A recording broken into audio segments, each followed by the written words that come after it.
2019 upcoming anime. Kicking off this list is Mob Psycho 100 Season 2. A little funny cause this is coming from the same author One who also did the smashing hit One Punch Man.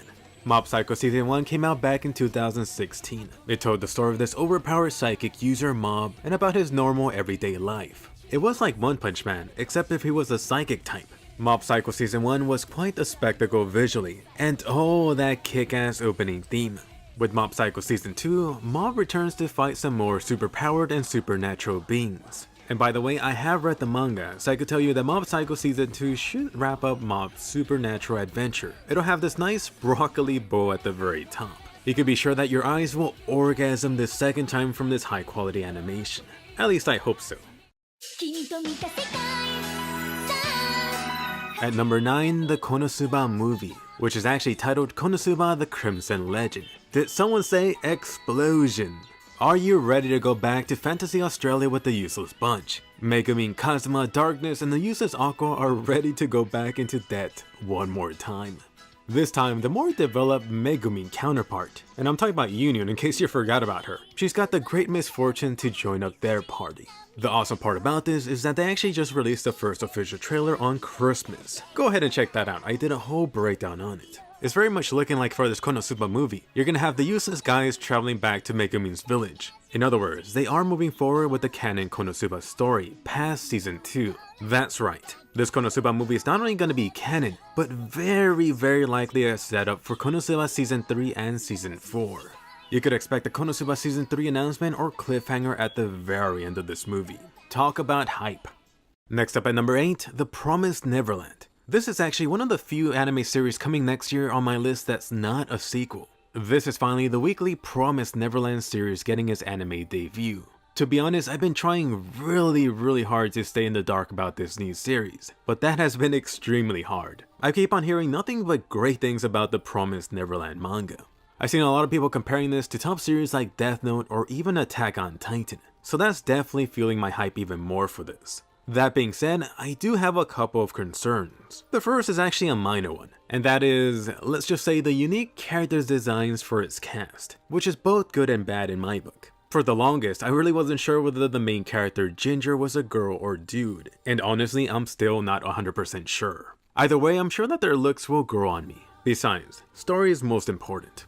As for my second concern, which even fans would agree on, is that the season is only going to be 12 episodes. So, just how much of the story will they actually be able to cover in such a short season? Trust me when I say this, that it's often pretty difficult to tell something fulfilling in only 12 episodes, let alone a full story. I would say that a lot of 12 episode anime series fail at this. But either way, definitely put The Promised Neverland on your watch list. That's coming soon in Winter Anime Season 2019. Next up, can you say One Punch? Fricking finally, One Punch Man Season 2. For whatever reason, it looks like they decided to take a page out of Attack on Titan by making you wait 4 years. Either way, the super overpowered hero Saitama is returning in spring 2019. One Punch Man Season 1 was such a colossal hit back in 2015. It actually got so much attention when it came out that even non-anime fans got interested. They previously left our heroes after they defeated that god level threat, officially Dragon Plus. The question is, what could be next? It's time for the Hero Association to fight against the Monster Association, along with the new hero killer Garo. Is Garo a human, a monster, or something closer to One Punch Man? But honestly, the biggest opponent for One Punch Man Season 2 may in fact be the studio. No longer Madhouse, but JC's staff. Let's just see if they could actually deliver high quality animation like One Punch Man Season 1. You and I will definitely be watching and comparing super closely.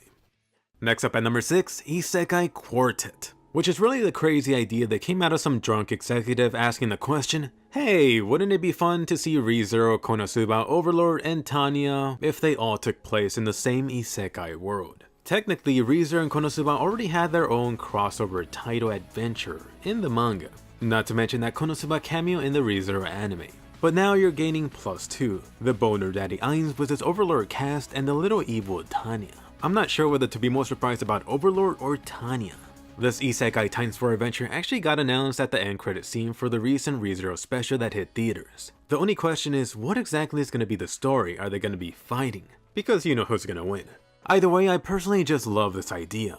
you always get all of these surprise hits that go on to become super popular anime series. Then you run into the problem, that being no new season. Oh, you want a season 2 or sequel? Just maybe you'll get that in 3 or 4 years. And of course that being for multiple reasons that I'm not gonna get into here. This Isekai Quartet anime now gives fans of all 4 of these top anime series something to chew on until the next season. For me, this is really gonna be a little appetizer for stuff like Konosuba and Re:Zero. The other 2 are just a nice bonus. Let's hope they don't taste bad.